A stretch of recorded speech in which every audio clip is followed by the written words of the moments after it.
Good morning बच्चों। आज हम लोग पढ़ने जा रहे हैं गोधली भाग 2 के सबसे लास्ट अंतिम चैप्टर मेरे बिन तुम प्रभु। मेरे बिना तुम प्रभु चैप्टर हम लोग पढ़ने जा रहे हैं। और इसके बारे में सबसे पहले हम बता दें कि इसके रचनाकार जो हैं इनकी इनके बारे में सबसे पहले चर्चा करते हैं। मेरे बिना तुम प्रभु के रचनाकार रैनर मारिया रिल्के हैं। इनके जो रचनाकार हैं, इनके जो कवि हैं वो कौन है? Renner Maria Rilke. और इनका जन्म कहाँ हुआ था? इनका जन्म 4 दिसंबर 1875 ईस्वी में हुआ था। जन्म स्थान ऑस्ट्रिया जर्मनी, जो अब जर्मनी में है, प्राग में हुआ था जन्म स्थान। पिता का नाम जोसेफ रिल्के था, माता का नाम सोफिया था। ठीक है। अभिरुचि यानी कि इनकी जो इंटरेस्ट थी ना, मतलब बचपन से कला और साहित्य फिल्म वगैरह पे बहुत ज्यादा अभिरुचि था। यानी कि इनका इंटरेस्ट बचपन से ही कवि कवि के कविता वगैरह में था, कला या साहित्य में था।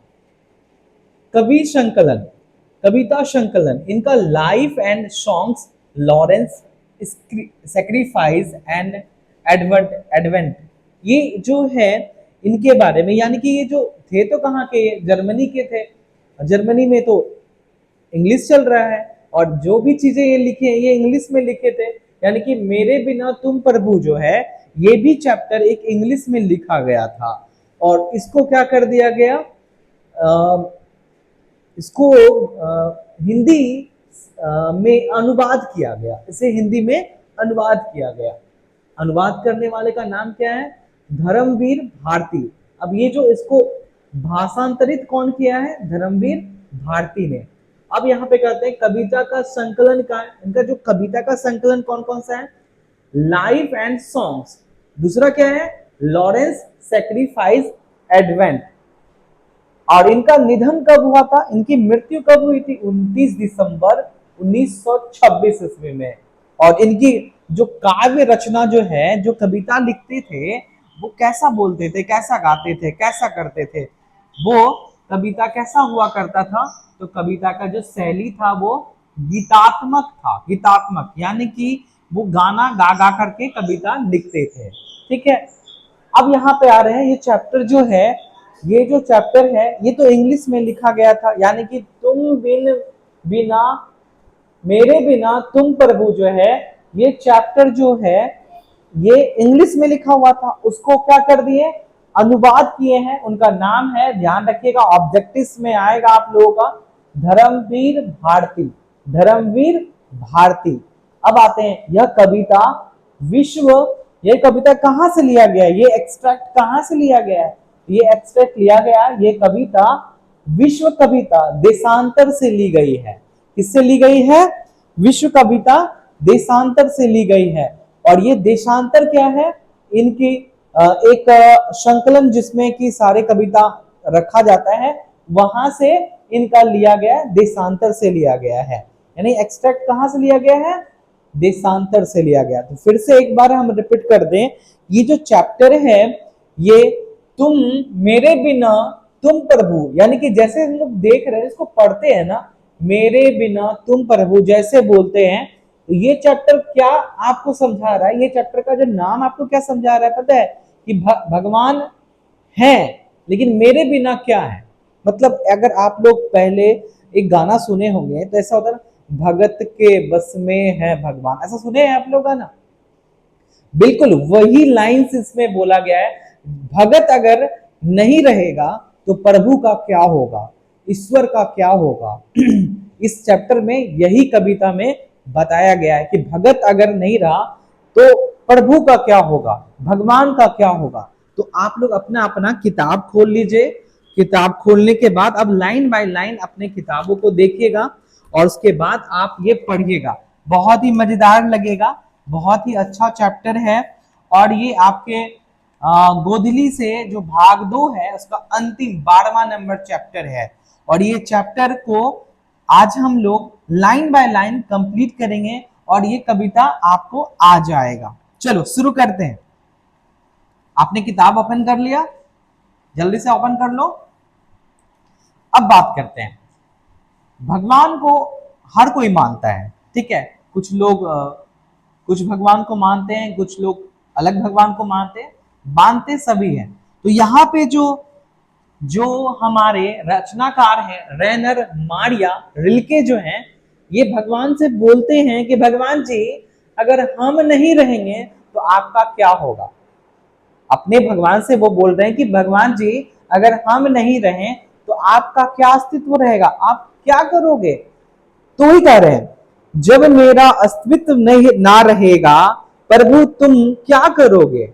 जब अगर मेरा अस्तित्व ही ना रहा, मैं जीवित ही नहीं रहा, मैं मर गया, तो भगवान जी आपका क्या होगा, हे प्रभु आपका क्या होगा। जब मैं तुम्हारा जलपात्र टूट कर बिखर जाऊंगा, जिसमें आप प्रभु जी पानी पीते हैं, जलपात्र यहाँ पे दिखाया गया है जिसमें भगवान पानी पीते हैं, वो टूट जाएगा, टूट कर बिखर जाएगा, तो वो क्या होगा। मैं अगर टूट कर बिखर जाऊंगा, तो यहाँ पे हमेशा यह पूरा कविता में भगवान जो है की तुलना, यानी भगत जो है ना, हमेशा उनके भगवान की तुलना में क्या क्या शब्द को यूज किए हैं, एक एक वर्ड को समझेंगे अच्छी तरीके से, शब्दों को। जब मैं तुम्हारा जल पात्र, जब भगवान जी जिस जल पात्र पे पानी पीते हैं वो टूट कर बिखर जाएगा, तो आप पानी कैसे पियोगे। फिर यहां पे तुलना कैसे किया गया है, तुलना जलपात्र से किया गया है। अब अगला लाइन देखेंगे, जब मैं तुम्हारी मदिरा सूख जाऊंगा या स्वादहीन हो जाऊंगा तो फिर क्या होगा। फिर अगला लाइन में कहता है मैं तुम्हारा वेश, यानी कि मैं तुम्हारा कपड़ा, अपने आप को भगवान जी के से क्या चीज से तुलना कर रहे हैं, उनके वेश से, यानी कि उनके कपड़े से। मैं तुम्हारा वेश, तुम्हारी वृत्ति, तुम्हारी छाया, यानी कि मुझे खोकर तुम अपना अर्थ खो बैठोगे।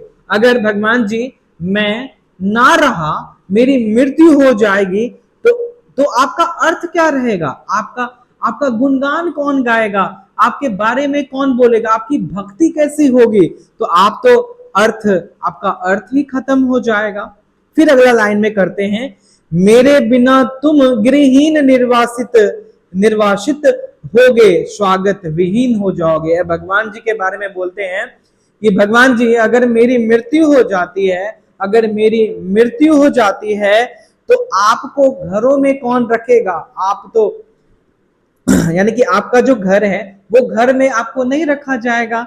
यही बोलते हैं कि भगत के बस में है भगवान, यानी भगत ही सब कुछ करते हैं, भगवान जो है भगत के वश में है। इस लाइन को हमेशा, ये जो गाना है ना, बिल्कुल गाना पे बैठा हुआ है सारा कुछ। फिर बोलते हैं मेरे बिना तुम गृहहीन निर्वासित होगे, स्वागत विहीन हो जाओगे। मैं तुम्हारी पादुका, मेरे बिना तुम्हारे चरणों में छाले पड़ जाएंगे, वे भटकेंगे लहू लुहान हो जाएंगे। अब देखो यहाँ पे कविता में क्या कर रहा है, मेरे बिना तुम प्रभु, जो इसके रचनाकार हैं रेनर मारिया रिल्के, ये अंग्रेजी शब्द में भगवान जी से बोलते हैं कि भगवान जी हमारी मृत्यु हो गई है, तो मेरी मृत्यु हो जाएगी, तो आपकी भक्ति कौन करेगा, आपके साथ में कौन रहेगा। तो ये लाइंस यहाँ पे फिर से समझेंगे, मेरे बिना तुम गृहहीन हो जाओगे, तुम्हें घर में कौन रखेगा, स्वागत विहीन हो जाओगे, तुम्हारा स्वागत कौन करेगा। आज ये पूजा आने वाला, आज वो पूजा आने वाला, तो उसका स्वागत कौन करेगा, स्वागत नहीं कर पाएगा। मैं तुम्हारी पादुका, मैं तुम्हारा चरण हूं भगवान, ईश्वर, हे भगवान मैं तुम्हारा पादुका हूं, मेरे बिना तुम्हारे चरणों में छाले पड़ जाएंगे। अगर आपका पैर नहीं रहेगा, अब जब चलोगे पादुका, जिसमें चरण या चप्पल बोल सकते हैं आप, तो वो नहीं रहेगा, तो भगवान जी चलेंगे तो क्या हो जाएगा, रास्ते पे कन कीट वगैरह रहेंगे, कांटे वगैरह रहेंगे, उस पर अगर भगवान जी चलेंगे तो उनके पैरों में क्या आ जाएगा, लाहू लहान हो जाएंगे, उनके पैर में चोट लग जाएगा। तो वही बोल रहे हैं मेरे बिना तुम गृहहीन निर्वासित होगे, स्वागत विहीन हो जाओगे। मैं तुम्हारी पादुका हूं,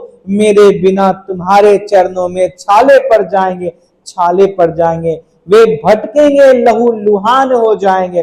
बच्चों आप लोग लाइन बाय लाइन को देखिएगा, बिल्कुल वैसे ही समझ में आएगा। आप अपने बुक को निकाल करके आप देखिए, एक बार लाइन बाय लाइन पढ़िए, आपको बहुत अच्छे तरीके से ये चैप्टर समझ में आ जाएगा। फिर अगला लाइन बोलते हैं, तुम्हारा शानदार लबादा, तुम्हारा शानदार लबादा यानी कि तुम्हारा रूप गिर जाएगा। हे ईश्वर, मैं अगर जीवित नहीं रहूंगा, मैं अगर जीवित नहीं रहूंगा तो तुम्हारा जो लबादा है, तुम्हारा जो रूप है वो गिर जाएगा। तुम्हारी कृपा दृष्टि जो कभी मेरे कपोलों की नर्म छाया पर विश्राम करती थी, यानी कि मेरे सिर पर भगवान जी का साया था, जिसके वजह से मुझे ठंडक मिलती थी। मैं सोचता था भगवान ईश्वर के बारे में, उनके बारे में हमेशा बातें करता था, उनकी कृपा के दृष्टि पे मैं रहता था। वो नर्म छाया खत्म हो जाएगा, जब मेरी मृत्यु हो जाएगी तो वो छाया मेरे ऊपर जो है, जो मेरे हमको ठंडक पहुंचाती है, वो खत्म हो जाएगा। फिर अगला लाइन में बोलता है, निराश होकर वह सुख खोजेगी। अब निराश होकर के क्या करेगी?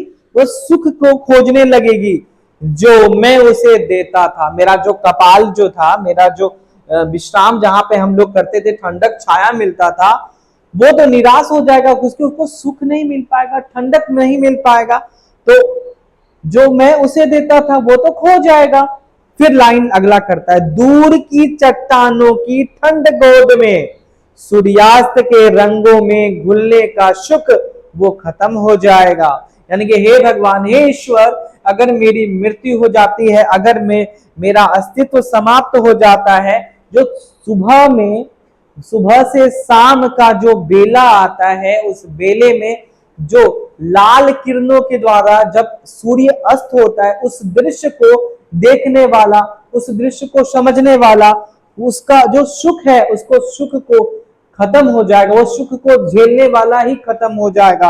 हे प्रभु आप बताइए, प्रभु प्रभु मुझे आशंका होती है, मेरे बिना तुम क्या करोगे?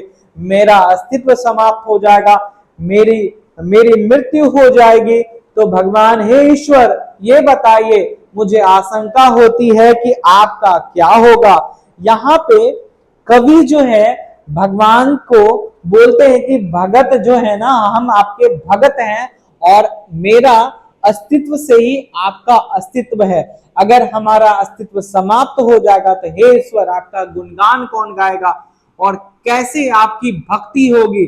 वो भक्ति विहीन हो जाएगी, आपकी स्वागत विहीन हो जाएगी। हे ईश्वर, आपका जलपात्र हूं मैं, जलपात्र हूं मैं, वो टूट कर बिखर जाएगा। आप मेरा जब अस्तित्व खत्म हो जाएगा, हे भगवान, हे ईश्वर। इस तरीके से रेनर मारिया रिल्के ने अपनी कविता में इस तरीके से प्रस्तुत करते हैं। इस मेरे बिना तुम प्रभु के चैप्टर को हम समझे। मुझे लगता है कि आप लोगों को समझ में आ गया होगा। अगर आ गया होगा तो बहुत बढ़िया बढ़िया कमेंट करना, बहुत अच्छा अच्छा कमेंट करना, जरूर करना बच्चों। मैं आपके लिए फिर से नया चैप्टर लेकर के आऊंगा जरूर। ठीक है, तो आज के लिए इतना ही रखते हैं, नेक्स्ट चैप्टर में मिलते हैं। ठीक है, बाय।